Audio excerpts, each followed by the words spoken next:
sloppy, but you know what? This is gonna be the first video for the study hall. Let's do it. Let's do it. Let's do it. So yeah, I think there is 3 different ways of building a team. Straight up, I think there is the way that I most recently discovered. That's the freshest one on my mind.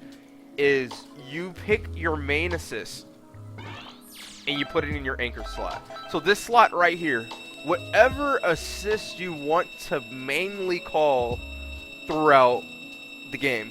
Now, obviously, you should be thinking about anchors and all that extra BS, but like putting all that aside, I feel like that's a different way to build the team entirely. Start from here. What assist do you want? Because I feel like this is like what Kaz did, and this is why Roshi is his anchor. Because he's like, look, this assist right here lets me do safe jumps while doing, I can literally jump like call Roshi, and I just safe jumped you, and now I'm also plus. That's strong enough to build a team around. Especially if you have the right people abusing it. So, with that being the case, I feel that this is definitely a way you can go about making your teams. If you want a beam assist, then there's options. And that's still, like, this way of looking at team building is still, like, applying prior knowledge as well. It's not just throwing away everything you've done up to this point, but it's just asking you, what are your priorities? Right? And this also lines up with why people are picking GT assist. They're picking this assist for their main neutral assist. Which is when you go back to Season 2, which is why it was so mind-blowing to see Sonic running this on Anchor, because you're like, yo, like, on the low, you do be wanting that assist more than you do want the normal beam. Or maybe you want the normal beam more, and you only want the GT beam during the point war. Because that's how I feel about GT assist. I like it during the point war, but outside of that, it's kind of whatever to me. Unless you're setting up point war scenarios again. So like start around, you know, but outside of like the positions where it's like, damn, you know, like obviously it's still GT assist, so if you get caught by it, then everything that I'm saying goes away, but like that's like kind of what I mean on it. And I just think it brings something to the table. Like more examples of this is like you're seeing people now are starting to run DP assists as their final slot because you have things like UI anchor that you're able to do. So you're able to run a DP assist, and it's on a good anchor.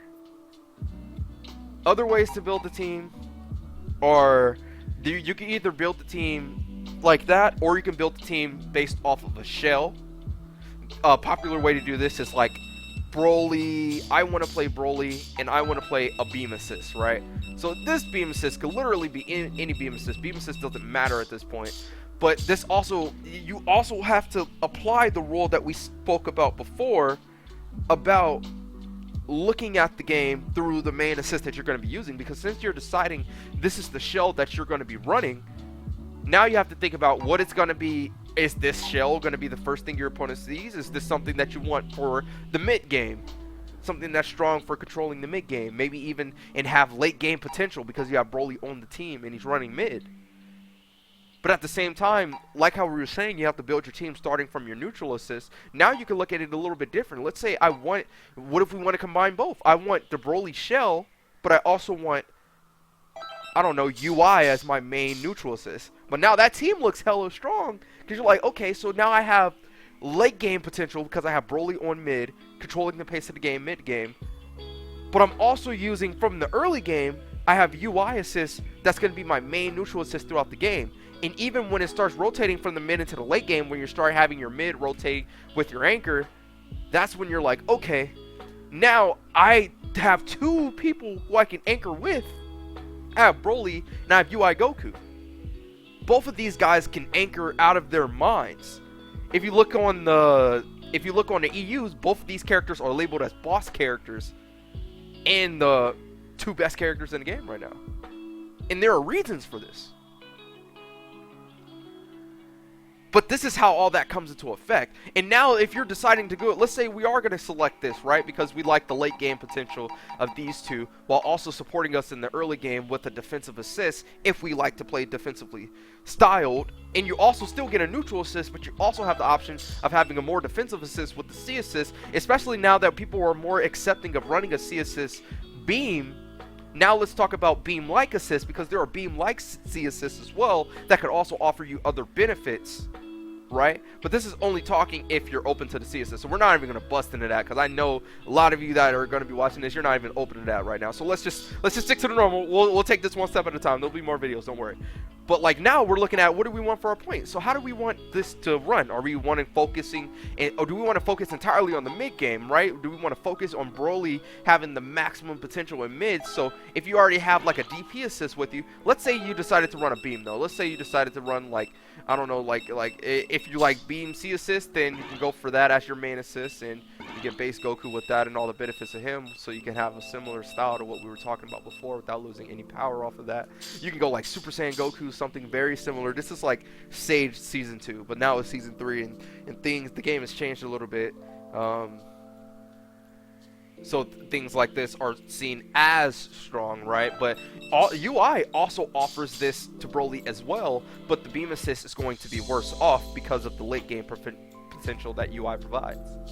At least in the realm of where we're looking at this, we're looking at beam assist to support Broly throughout the mid game. But let's move back over to the point, right? So like now we're talking about the point character, how it is we want to enter the game, how it is we want to interact with our opponent until our game plan of running Broly in mid with the anchor. So like we have more of a mid to late game focused team. So how do we want to go through the early game? So because you're so focused on the mid and late game already, you might not mind having a weaker early game, because you know you can win it mid and late once reads and stuff start to become the biggest factor of what's going on. You could argue that it's a big factor from jump, but I'm not here to talk about that. I'm here to talk about just these concepts. So please just walk with me on this.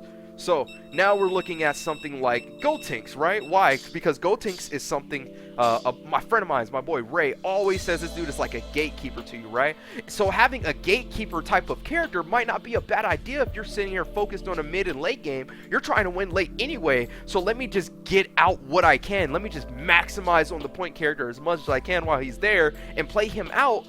And he also gives you the option to have a C beam, which is on your point character, so it's not hurting your early game at all. And then since we're focused on the late game, in the mid game already, now you have Broly with the beam and the defense assist that you're doing for your main comp. See, this is how like team building, this is all starting from combining the first two things we talked about. Picking a main assist or choosing to build with a shell, and this is the shell that we decided to build with. And then you also have another way of looking at the game, which is how it is that we want to enter the game. How is it that we want to do this starting strategy here? Because maybe you don't want to focus as much on the mid to late game. Maybe let's focus on like the early game. I want to win as fast as possible. So because you want to win as fast as possible, you might be looking at something more like this. You might be looking at base Vegeta to control the pace of the game right away. And then let's give him arm ball so he can blow you up off the first touch. So since we're so focused on getting that first touch, how is the best way for us to get that first touch? So I want my main neutral assist the same. See, we're not moving away from anything. We're still looking at a shell here. But this all started from the third way of building a team. The character that you want to do. I want to win as fast as possible. Base Vegeta does a lot of damage. Let me maximize him so I can run through you with him from get-go. So I'm looking at this character. This character could literally be anybody on the character select screen.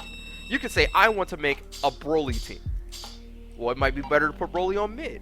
You can look at it at that mid style, that shell style. Now, what type of shell do you want to build with your Broly? How do you want to succeed with Broly? You guys following me? I hope you are, because I have no idea how else to explain that any better. Thank you guys so much for watching the first video of the study hall. We'll be back soon.